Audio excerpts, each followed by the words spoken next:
If you're like me, you saw Black Panther as everything Genji should have been. And with hours on this hero, these are the 5 stages that every Black Panther player goes through when playing Marvel Rivals. So without further ado, let's get straight into it.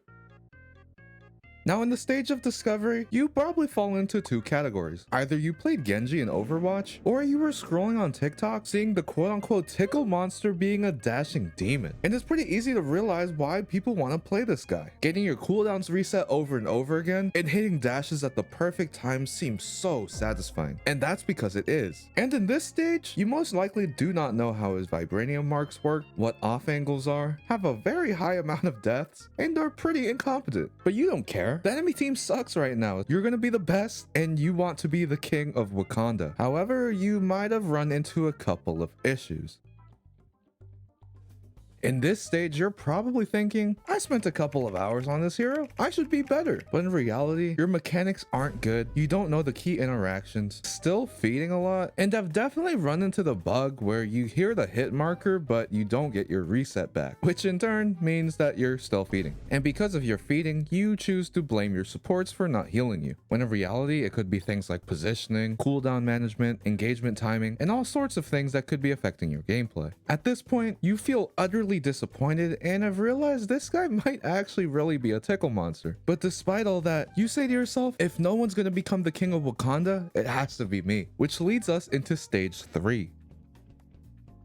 In this part of the stage, the Panther main will see a ton of improvement in their gameplay. Most likely you've looked on YouTube searching a Black Panther guide or just how to play Black Panther, seeing people like Karkat, Samju, or even me when it comes to guides on Black Panther. If you're really serious about it, you may even look into things like coaching to further improve upon your gameplay. At this point, you have a better understanding of positioning, what target prioritization is, your job in a team fight, good cooldown management, and what the most optimal combos on Black Panther are. Because of this, the player has a spark of joy and happiness seeing themselves climb through the ranks, improving upon their dashes, and gameplay overall. You believe that your days of being a tickle monster are over. However, not all things can last forever, which leads me into the next stage.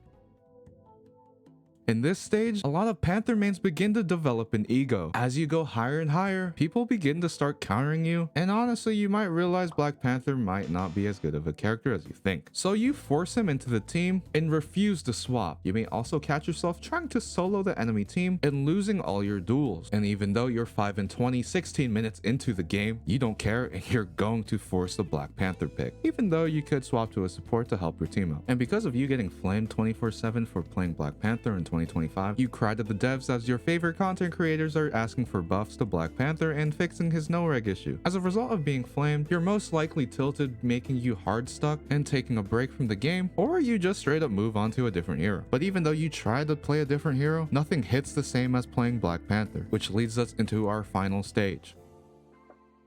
We've come a long way. After your journey of being toxic and feeding on Black Panther, you decide to take accountability and realize that it might be you. Because eventually, if you lose 10 games in a row, it can't all be your teammates' fault. In turn, you decide to go on YouTube or Reddit again to look for more advanced tips on how to play Black Panther properly. After this enlightenment, you go into your games from now on with a better mental and have a way better time on the character. At this point, you might be a top 1% player, hitting all your dash reset, ults, cooldown management, and timing are immaculate at this point. And frequently seeing Black Panther get banned because people are looking you up on Rivals Tracker after you dumped 1,000 hours on the character. And with that, we've reached the end of the video. This was definitely a fun video to make, and if you want me to do stages of any other characters, let me know down in the comments below, as well as if I missed any stages on Black Panther. I also have a very in-depth Black Panther guide on the channel, which you can check out right now. And don't forget to like and subscribe for future Rivals content. And as always, take care of yourself, take care of each other.